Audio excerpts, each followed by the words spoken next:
Hello বন্ধুরা, তোমরা সবাই কেমন আছো? তো কলকাতাতে কিন্তু ভীষণ গরম পড়ে গেছে, আর এই গরমে কিন্তু কিছু খেতে ইচ্ছে করছে না, একদমই হালকা পাতলা খাবার খেতে ভালো লাগছে।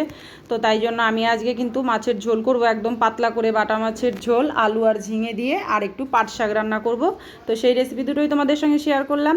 তো প্রথমেই আমি বাটা মাছটাকে কেটে নিয়েছিলাম, নেওয়ার পরে কিন্তু আমি এইভাবে ধুয়ে নিচ্ছি মাছগুলো ভালো করে নুন দিয়ে ধুয়ে নেওয়ার পরে কিন্তু আমি মাছগুলোতে নুন হলুদ মাখিয়ে নেব। তারপরে আমি মাছগুলোকে সুন্দর করে লাল লাল করে ভেজে নেব।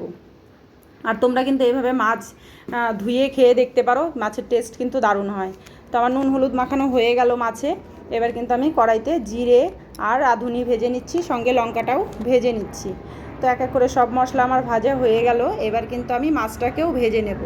তো প্রথমেই আমি কড়াইতে তেল দিয়ে দেব, তেলটা গরম হওয়ার পরে মাছগুলো ছেড়ে দেবো। তো তোমরা আমার ভিডিওগুলো যারা দেখছো তাদেরকে অসংখ্য ধন্যবাদ, আর প্লিজ তোমরা আমার ভিডিওটা দেখো। আর যারা আমার পেজটাকে ফলো করেছো তাদেরকেও অসংখ্য ধন্যবাদ। আর যারা ইউটিউব থেকে দেখছো তারা আমার চ্যানেলটা সাবস্ক্রাইব করে দিও। তো আমি মাছগুলো এইভাবে ভেজে সব তুলে নিলাম এক এক করে। মাছগুলো তুলে নেওয়ার পরে কিন্তু আমি আলুটাকেও আগে একটু ভেজে নিচ্ছি, কারণ ঝিঙের সঙ্গে আলু দিলে কিন্তু আলুটা ভালো ভাজা হবে না। তাই জন্য আমি আলুটাকে নুন হলুদ দিয়ে ভালো করে ভেজে আগে তুলে রাখছি। তারপরে কিন্তু আমি এখানে ঝিঙেটাকে কষিয়ে নেব, তাহলে ঝিঙেটা খেতে ভালো লাগবে, সবজিটা ভালো হবে।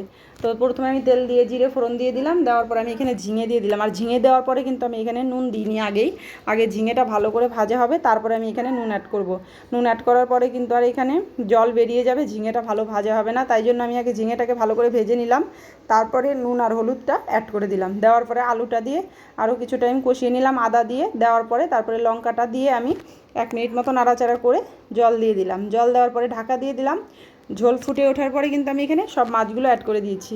মাছগুলো অ্যাড করার পরে আরও একবার ঢাকা দিয়ে দিলাম 2-3 মিনিটের জন্য। তো তারপরে কিন্তু দেখো ঝোলটা রেডি হয়ে গেছে। এবার আমি রাঁধুনি আর জিরে বাটা দিয়ে মাছের ঝোলটাকে 1 মিনিট মতো ফুটিয়ে নামিয়ে নেব। তাহলেই কিন্তু এরকম পাতলা মাছের ঝোল রেডি। আর গরমে কিন্তু এরকম পাতলা মাছের ঝোল খেতেই ভালো লাগে। আর এই সময় কিন্তু বেশি রিচ খাবার খাওয়া ভালো নয়, তাই আমি অল্প তেলেই রান্নাটা করেছি। দেখো আমার মাছের ঝোলটা রেডি হয়ে গেছে, আর খেতে কিন্তু ভালো হয়েছিল। এবার কিন্তু আমি কড়াইতে জল দিয়ে দিলাম। এবার আমি কাঁচা লঙ্কা, পেঁয়াজ, নুন হলুদ দিয়ে জলটাকে ঢাকা দিয়ে দেবো, যাতে জলটা ভালো করে ফুটে ওঠে আর পেঁয়াজটাও সেদ্ধ হয়ে যায়, লঙ্কাটাও সেদ্ধ হয়ে যায়।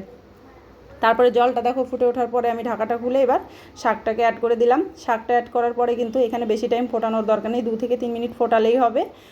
বেশি টাইম ফোটানো যাবে না, তাহলে ভালো লাগবে না খেতে।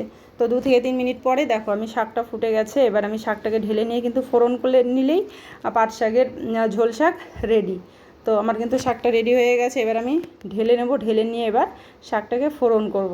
আর ফোড়নে কিন্তু আমি এখানে শুধু কালো জিরে দিয়েছি, আর যা যা মশলা দেওয়ার ছিল আমি আগে দিয়ে দিয়েছি, পেঁয়াজ লঙ্কা যা যা দেওয়ার ছিল। তো এবার আমি তেল দিয়ে কালো জিরেটা দিয়ে দিলাম। কালো জিরেটা দেওয়ার পরে এবার আমি শাকটাকে ঢেলে দিলাম। শাকটা ঢেলে দেওয়ার পরে 1-1.5 মিনিট ফুটিয়ে নামিয়ে নিলেই কিন্তু ঝোল শাক রেডি হয়ে গেল। আর এই ঝোল শাক কিন্তু খেতে দারুণ হয়, তোমরা অবশ্যই বাড়িতে ট্রাই করো। আর আজকের মতো এখানেই রাখছি, টাটা।